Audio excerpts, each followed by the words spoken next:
अस्सलाम वालेकुम। आज हम रैंक ऑफ मैट्रिक्स के ऊपर बात करेंगे। अब सबसे पहले तो इसकी डेफिनेशन की तरफ देखते हैं। Number of non zeros rows in a matrix is called rank of matrix. इसको इस तरह से डिनोट किया जाता है। इसके 3 मेथड होते हैं, इकोलन फॉर्म मैट्रिक्स, माइनर मेथड और नॉर्मल फॉर्म के ऊपर हम बात करेंगे। अच्छा, इसमें से सबसे पहले हम इस मेथड के ऊपर बात करते हैं। इस तरीके से हम किस तरह से रैंक मालूम कर सकते हैं। अब मिसाल के तौर पर हमारे पास 2x2 मैट्रिक्स है। अब हमें क्या चाहिए कि इस नंबर के नीचे ज़ीरो चाहिए। सबसे पहले तो हम इकोलन फॉर्म के अंदर बात कर लेते हैं। अब देखो, जैसे ये मैट्रिक्स लिखा है 1 2 3 4 5 6 7 8 9। अब इस एक के नीचे ये भी ज़ीरो चाहिए हमें, ये भी ज़ीरो चाहिए। तो इसको रो ऑपरेशन या कॉलम ऑपरेशन के ज़रिए हम क्या बनाएँगे, ज़ीरो ज़ीरो बनाएँगे। अब इस दूसरी कतार में इस नंबर के नीचे हमें ज़ीरो चाहिए होगा, ठीक है। अब अगर हमारे पास 4x4 मैट्रिक्स होता तो इसके आगे एक और कॉलम होता, तो फिर हम उसकी मदद से क्या करते, इसके नीचे वाले नंबर को भी ज़ीरो करते। बाई चांस ये ज़ीरो हो जाए या यहाँ कोई नंबर हो, तब भी ये आपके पास इकोलन फॉर्म होती है। अब हम क्या करते हैं, एक एग्ज़ाम्पल लेते हैं। एग्ज़ाम्पल मिसाल के तौर पर 2x2 मैट्रिक्स है आपके पास, 2 2 1 1 आपके पास। इसे हम रो ऑपरेशन के थ्रू क्या करते हैं, इसके इस नंबर के नीचे क्या बनाते हैं, ज़ीरो बनाते हैं। अब देखो, जब हमें इस नंबर के नीचे ज़ीरो बनाना है, जिस कतार को आपने चेंज करना है उसे आप पहले लिखेंगे। R2 यानी R2 लिखने का मतलब ये है कि इस कतार के ऊपर हम रो ऑपरेशन लगा रहे हैं। तो अब आपके पास दूसरी कतार को आपने -2 के साथ ज़र्ब करके R1 के अंदर ऐड कर दिया, तो ये आपकी दूसरी कतार चेंज हो जाएगी। अब जब दूसरी कतार चेंज हो गई है तो यहाँ 0 0 आ जाएगा। अगर आपको ऐसा नहीं, इस तरह से रो ऑपरेशन नहीं लगाना आता, तो आप एक काम कीजिएगा, जो पहली कतार है जिस को आप एज़ इट छोड़ रहे हैं उसे पहले लिख लें। जो भी हो, पहली हो, दूसरी हो, जो भी कतार हो, जिसे एज़ इट छोड़ रहे हैं उसे आप लिख लें। जिस कतार को आप किसी भी नंबर के साथ मल्टीप्लाई कर रहे हैं, तो उस कतार को मल्टीप्लाई करने के बाद वो नंबर यहाँ लिखते जाएँ। तो आपके पास इस तरह से कुछ बन जाएगा। तो 2 - 2 = 0, 2 - 2 = 0, 1 ये भी ज़ीरो हो जाएगा, ये भी ज़ीरो हो जाएगा। अब देखो, हमें रैंक चाहिए। रैंक की डेफ़िनेशन होती है कि किसी भी मैट्रिक्स के अंदर जितने नंबर ऑफ़ नॉन ज़ीरोज़ हैं, वो आपके पास क्या कहलाते हैं, मैट्रिक्स के रैंक कहलाते हैं। अब मैट्रिक्स का रैंक हमने देखना है कि इसमें आपके पास नंबर ऑफ़ नॉन ज़ीरोज़ कितनी है, यानी ये लाइन तो पूरी की पूरी आपके पास ज़ीरो हो गई है। अब इसमें सिर्फ़ एक ही ऐसी लाइन है जो आपके पास नंबर ऑफ़ नॉन ज़ीरोज़ है। अब इसके बाद आपके पास कुछ इस तरह से एक एग्जांपल ले लेते हैं। मिसाल के तौर पर आपके पास, मैं आपको एक छोटा सा शॉर्ट ट्रिक भी बता देता हूँ। अगर किसी मैट्रिक्स का डिटर्मिनेंट्स आपके पास ज़ीरो आ जाए, तो उसके अंदर जो नंबर ऑफ़ रैंक होगा उसके वेरिएबल यानी अननोन वेरिएबल से क्या होगा, एक कम होगा। अब ये हमें किस तरह से पता चलेगा कि अननोन वेरिएबल क्या है? मिसाल के तौर पर ये जो आपके पास यूज़ हो रहा है, तो इसके अंदर आपके पास कोई ना कोई इस तरह से इक्वेशन होगी जिसे आपने लिखा होगा 2 + 2 = 0। ये आपके पास आ जाएगा x + y = 0। तो ये फिर आप इसको मैट्रिक्स की शक्ल में लिखते हैं, 2 2 1 1, ये आपके पास मैट्रिक्स बनता है। अब देखो, यहाँ पर जो वेरिएबल यूज़ हो रहे हैं वो x और y वेरिएबल यूज़ हो रहा है। अब जब किसी भी मैट्रिक्स का डिटर्मिनेंट 0 आ जाएगा, तो उसका जो रैंक होगा उसके वेरिएबल से कम होगा, एक कम होगा। अब देखो, 2x2 में तो ये बात ठीक है। अब जब 3x3 की बात आ जाती है, तो वो जो रैंक होता है उस अननोन के बराबर भी आ सकता है या उससे कम भी आ सकता है। अब हम उसके ऊपर बात करते हैं। अब मिसाल के तौर पर आपके पास एक मिसाल ले लेते हैं। ये आपके पास 2 4 6 8 10 12 14 16 और 18। इसी तरह से एक और एग्ज़ाम्पल ये भी है आपके पास। देखिए, ये जो है 1 2 3 4 5 6 7 8 9। अब देखो, जब भी किसी मैट्रिक्स के अंदर यानी कोई सीक्वेंस चल रही है, मिसाल के तौर पर सीक्वेंस से मैं आपको बता देता हूँ कि एक ख़ास पैटर्न के थ्रू चल रहा है वो मैट्रिक्स। इन नंबरों के दरमियान जो गैप है वो 3 का है, इन नंबरों के दरमियान भी जो गैप है वो 3 का है, 3 और 6 के दरमियान में भी 3 का गैप है, 4 और 7 के दरमियान में भी 3 का गैप है, 5 और 8 के दरमियान भी 3 का गैप है, 6 और 9 के दरमियान भी 3 का गैप है। कहने का मतलब है ये एक दूसरे के ऊपर लाइनें क्या कर रही हैं, डिपेंड कर रही हैं, एक लाइन के बाद दूसरी लाइन लगातार बनती जा रही है। तो ऐसी डिपेंडेंट लाइन है। अगर आपके पास किसी भी मैट्रिक्स के अंदर जो लाइनें हैं यानी जो रोज़ हैं वो एक दूसरे के ऊपर अगर डिपेंड करती हैं तो उसका जो डिटर्मिनेंट्स होगा उस मैट्रिक्स का वो भी ज़ीरो होता है। इसी तरह से जैसे ये मैट्रिक्स इसका डिटर्मिनेंट ज़ीरो, जैसे ये मैट्रिक्स इसका डिटर्मिनेंट ज़ीरो। अगर इस मैट्रिक्स का डिटर्मिनेंट्स ज़ीरो हो गया, इस मैट्रिक्स का डिटर्मिनेंट्स ज़ीरो होगा। ये इस मैट्रिक्स का डिटर्मिनेंट ज़ीरो है। अब अच्छा उसके बाद अब देखो इसका जो रैंक होगा इसके अननोन वेरिएबल से कम होगा, एक कम होगा। अब इसमें अननोन वेरिएबल कितने होंगे? 3 कतारें हैं तो इसमें 3 ही अननोन वेरिएबल होंगे।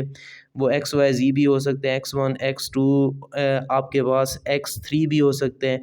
अब देखो हमें इस तरह के मैट्रिक्स के लिए क्या काम करना पड़ता है? इस तरह के मैट्रिक्स के लिए हम इस मैट्रिक्स को सब डिवाइड कर लेते हैं। मिसाल के तौर पर इसके माइनर मैट्रिक्स बना लेते हैं छोटे-छोटे।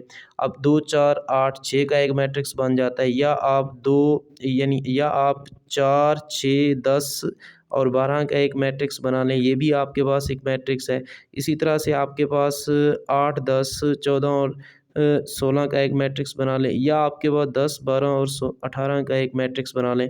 तब अब आपके पास इनमें से किसी एक माइनर मैट्रिक्स का डिटर्मिनेंट्स अगर नॉन ज़ीरो आ जाता है तो इसका जो रैंक होगा वो इनके अननोन वेरिएबल की तादाद से एक कम हो जाता है। मिसाल के तौर पर हम ये 4, 6, 10, 18 ले लेते हैं। मिसाल के तौर पर 10 ज़रब 2 आपके पास आ जाएगा या आप यही मैनर ले लें, ये मैनर जो है 2, 4, 8, 6, 8, 10 कोई भी मैनर ले लें उसमें से आप चेक करें अगर उस मैनर का डिटर्मिनेंट ज़ीरो नहीं आता तो उस मैट्रिक्स का जो रैंक होगा उसके वेरिएबल में जो जो उसके अननोन वेरिएबल होंगे उनके उनमें से उसकी तादाद उसके रैंक की तादाद एक कम होगी।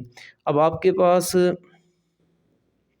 ये हम इस माइनर का रैंक मालूम करने जा रहे हैं। 2 ज़रब 10 माइनस 4 ज़रब 8 आपके पास ये आ जाएगा भाई 20 माइनस 32 माइनस के 12 आ जाएगा। तो इसका जो आपके पास रैंक है वो इसमें 3 कतारें हैं यानी 3 अननोन है तो इसका जो रैंक होगा आपके पास वो रैंक 2 होगा।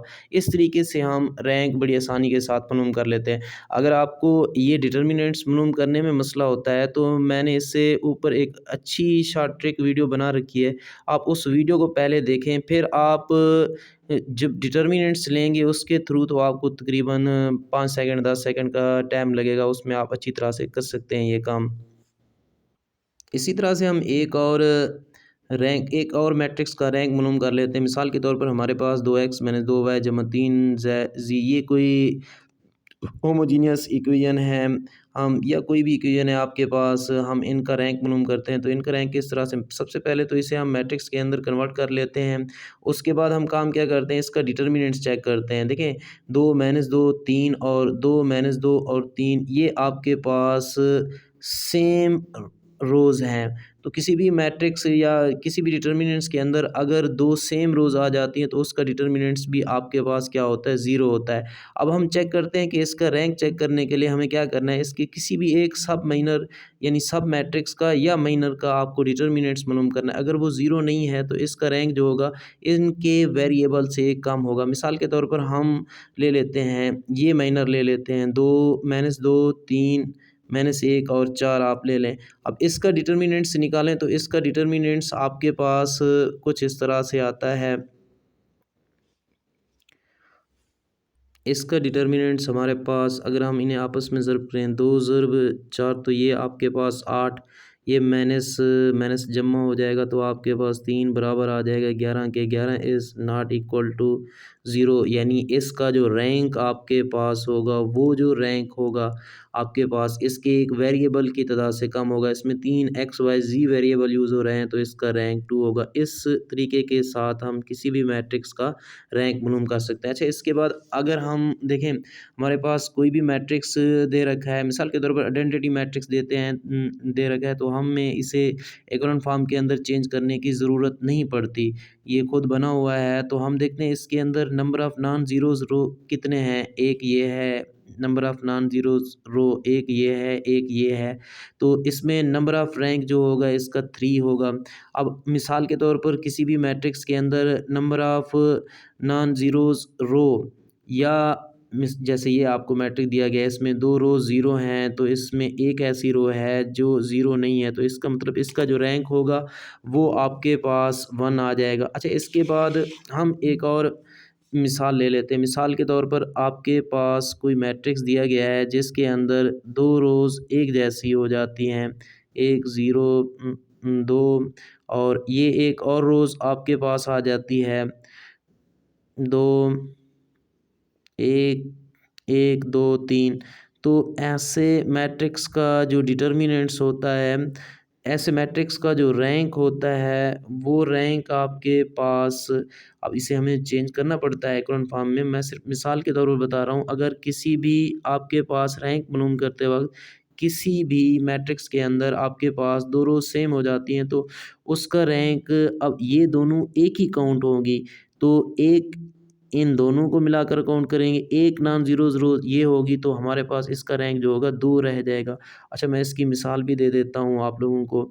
अब देखिए हम लिखते हैं 1 0 0 0 0 0 और हम लिख देते हैं 0 0 1। अब इसमें इसका रैंक क्या होगा? अब देखिए इसमें आपके पास एक रोज़ तो आ गई 0, बाकी चलो यहाँ 1 कर लेते हैं ताकि 2 रोज़ एक जैसी हो जाएँ, इसे 0 बना लेते हैं।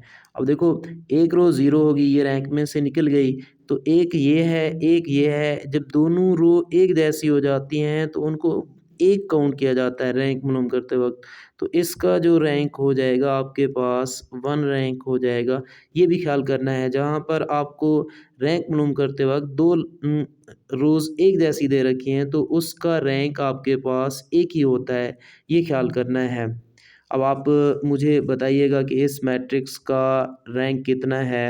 1 0 0